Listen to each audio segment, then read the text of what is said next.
Roadside Theater of Whitesburg, Kentucky presents Fat or Lean. Music and story by Ron Short and Tom Bledsoe. Drawings by Angela DeBoer. Once upon a time, there was an old man, and he lived with his oldest boy. Now, about 2 miles from where they lived, there was this old painted house. Now, that man claimed he had the rheumatism, and he hadn't walked a step in 15 years. Ne'er done a lick of work, neither. But one day, he got on his boy, So to speak. to carry him down there and stay with him. Said he wanted to see that Hank. So that evening, that boy shouldered up his old daddy, and away they went.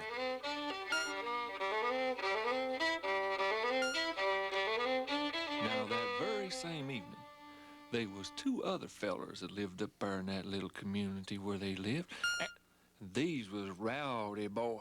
Ruffians. And these rowdy boys, they had decided to go out that night, too.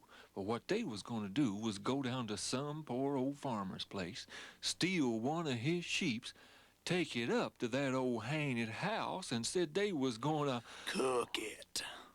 Well, this one feller, he was to go steal the sheep, and the other was to go get the firewood for to cook him with. So he went up to this old haunted house. He gathered up a nice big stack of firewood, sat down to wait for his buddy to come back with that sheep. Well, his buddy didn't come back for the longest time, so this feller, he got tired of waiting. He just climbed up into the loft of that old haunted house, laid down, went sound asleep. Directly, here come that man and that boy up to that old house. Well, now that feller, a-layin' up there in the loft, he heard 'em a-comin' up, and he thought that it was his buddy had come back with that big sheep. So, in a kindly low voice, he just leaned over and he whispered, "Is he fat?" Well, that boy thought it was that big booger Hank. And he got scared and throwed down his old daddy and said, "Well, Fat or Lean, you can have him." And he took back up the road as hard as he could go. Well, that poor old man, he hit the floor, jumped up on them so-called crippled legs of his, and he took off down the road behind that boy just as hard as he could go.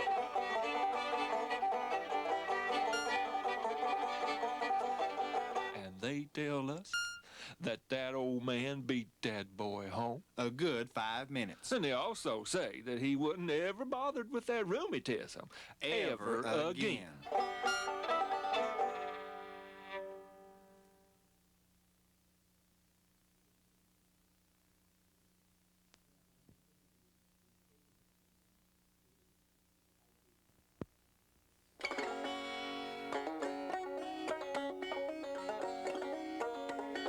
Big Toe, a story told by Roadside Theater.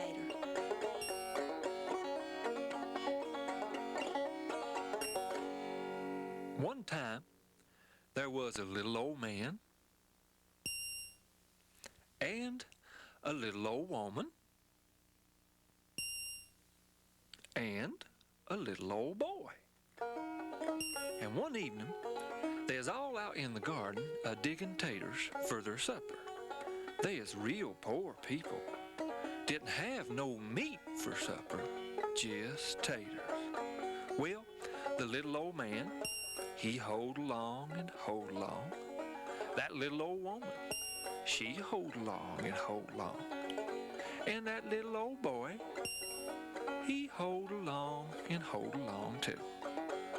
Well, pretty soon, that little old man, he got his little tin bucket full, and he went on back to the house. That little old woman, she got her little tin bucket full, and she went on back to the house. That little old boy, he kept a-hoeing along, but pretty soon he got tired of hoeing. He got to piddling and a-playing in the dirt, drawing pictures and letters and such, a-wishing that he had a big chunk of meat for supper. And then he noticed, over in the back of the garden, a big old holler log. So he got to fooling around that old holler log, and he saw that there in the mouth of that old holler log was the strangest looking tater he had ever seen. Well, he got out his little old hole and he give that tater a whack. Reached down, picked it up, and put it in his little tin bucket. About that time, that little old boy heard something kindly like a moan a-coming from way back in that old holler log. So he got down to have a look in there, and there, in the darkest depths of that old holler log, two big old eyes opened up and stared out at him. That little old boy, he snatched up his little tin bucket and he made for the house, a whippity-cutter running through that garden, knocking bean poles and corn stalks every which way. He run in the house and slammed the door. Then they all sat down and they commenced peeling on them taters. That little old boy, now he kept that strange-looking tater in his pocket. And finally, they got them taters all peeled. That little old man, he went out after a turn of firewood. That little old woman, she got a great big old pot, hung it up in the fireplace, poured in some water, and dumped in the taters. The little old boy, he run out on the back porch, and he washed that strange-looking tater in the wash basin there. And then he snuck back in and he waited till that little old woman had her back turned a-setting the table. Then he snatched off that pot lid and he popped that strange-looking tater in with all them other taters. Well, pretty soon that little old man, he got the wood all cut, brought it in, throwed it down by the fire, and pulled up his favorite chair to wait for the taters to cook. That little old woman, she got that table set up real pretty, pulled up her favorite chair, and sat down to wait for the taters to cook. That little old boy, he sat down right between them, doubled his legs up under him, and they all waited, and they waited, and directly them taters got done. That little old woman, why, she scooped up a big mess of taters and took them to the table, and they all got them a big mess of taters and started in and eating. That little old man, he tasted his taters and says, meat. Why, the little old woman tasted her taters and says, meat. Little old boy, he tasted his taters and he didn't say nothing. Then they all got done eating and they sat down in front of the fire. Then they heard something a-coming from away off.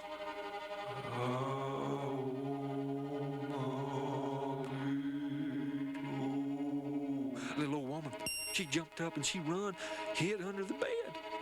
Little old man and the little old boy, they sat right on. Then they heard it again, a-coming closer.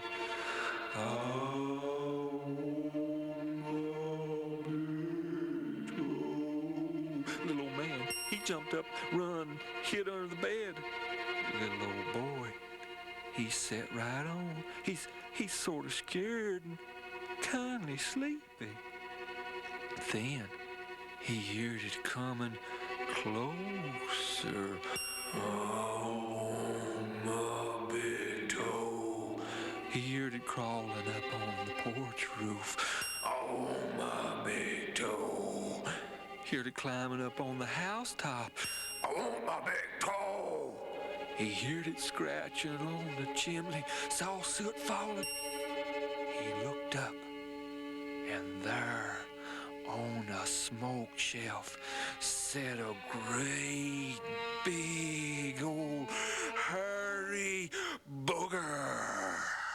What you got them big ears for? Don't better to hear you with. What you got such big old eyes for? The better to see you with. What you got them big, long, sharp claws for? To dig your grave, 'cause I'm to dig your grave. What you got such big, long, sharp teeth for? To eat you up.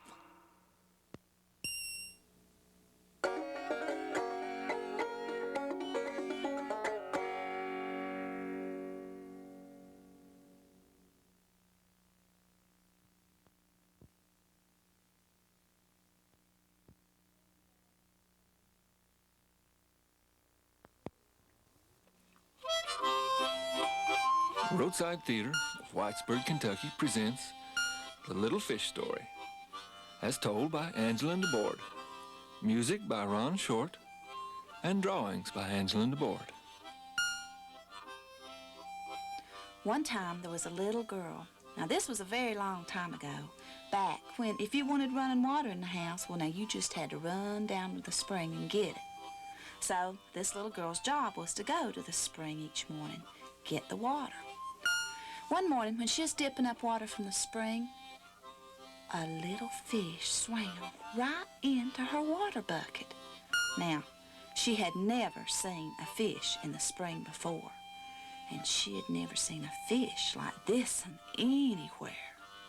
It looked like every color in the whole world had come together in this little fish. And every time that little fish would wiggle, them colors, they'd just change. But the little girl knowed.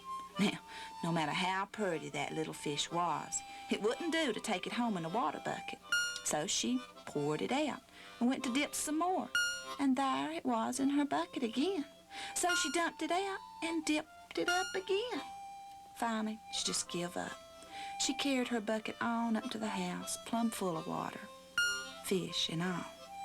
She took it in and she dumped it in the big water crock there in the kitchen, turned to walk away, and she heard a curse splash. Well, she looked back, and that little fish, it was following her across the floor like a little puppy dog. So she picked it up, put it back in that water crock again. But the next morning, when she went to get some water, that little fish jumped out of that water. It followed her around the kitchen floor for an hour. The next day, it followed her around 2 hours. The next day, 3, 4, 5, 6, got to where that little fish stayed out of the water as long as the sun was up in the sky. When the sun went down, it got back in the water. But it got to where it wouldn't even do that. Of an evening, when the little girl would go to bed, that little fish would just crawl up on the pillow beside her, go to sleep. At first, on a Sunday afternoon, that little fish, it would go down to the creek and go swimming with the little girl. But then it even stopped doing that. It'd just sit up on the bank, wait for her to finish, then go on home with her. Oh, that little girl and that fish, they got to be real good friends. They stayed together all the time. They even played dress up. But time went on, and that little girl, she got older, as little girls have a way of doing. And it come time for her to start school for the very first time. So she lit out down this little path through the woods to school, and that little fish started out right behind her. But now that little girl knowed it wouldn't do to have a fish come to school with her. So she shooted on back in the house, said, "Go on, get back in there, shoot, get." She run it back in that house. She slammed the door. But the little fish, it found a window open just a little bit, wiggled through that window, followed her down that path. But she didn't know it was even back there. Well, she walked along. Finally, she crossed this little foot log over a little creek there. She got over there and she heard this splash. She run back. She looked way down in the water. And there, her little fish, it had slipped off that foot log, fallen down in the creek, and it had drowned. But right where that little fish went under the water, big rays of color shot way up in the sky, made a great big arch. And now back in the Smoky Mountains, where I come from, they say that that's where the first rainbow ever got started.